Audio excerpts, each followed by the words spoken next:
ఎస్సీల భూములు ఆన్లైన్లో తీసివేసి ఆక్రమించేసుకున్నారు. మా భూమి కదా రికార్డులో ఉంది కదా అని వాళ్ళ దగ్గరికి పోతే నువ్వు ఆన్లైన్లో ఎక్కించుకొని రాపో అప్పుడు మాట్లాడుకుందామంటారు. ఇది స్వయాన చేసింది ఎవరంటే చేపల చెరువు దొంగ అంటే మీకు అందరికీ అర్థమవుతుంది. అతనే కమలాపురం మాజీ ఎమ్మెల్యే. అంతటోళ్ళే అలా చేస్తే ఆనాడు మీకు అధికారం ఉంది కదా అని ఆన్లైన్లో పేరు తీసివేసి నువ్వు ఆన్లైన్లో పేరు ఎక్కించుకుంటే నీకు ఇస్తానంటున్నారు. ఇప్పుడే అంటే ఉదయం కొమ్మర్దిలే పోయినాం. ఆ ఊర్లో అయితే ఆన్లైన్లో వాళ్ళకున్న భూమిని ఆన్లైన్లో తీసేసినారు, ఆక్రమించేసుకున్నారు. మా భూమి కదయ్యా, రికార్డులు మాకు ఎప్పటి నుంచో ఉంది కదా అని వాళ్ళ దగ్గరికి పోతే నువ్వు ఆన్లైన్లో ఎక్కించుకొని రాపో అప్పుడు మాట్లాడదామంటున్నారు. ఇది స్వయానా చేసిన ఎవరంటే ఇంకా చేపల చెరువు దొంగ అంటే మీకు అందరికీ అర్థమవుతుందేమో.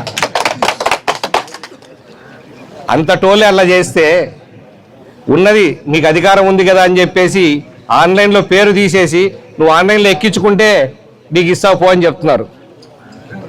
దాన్ని ఎంక్వైరీ చేసి సర్వే చేసి వాళ్ళకి రావాల్సిన ప్రకారంగా ఆన్లైన్లో ఎక్కించడం అని ఆదేశించడం జరిగింది.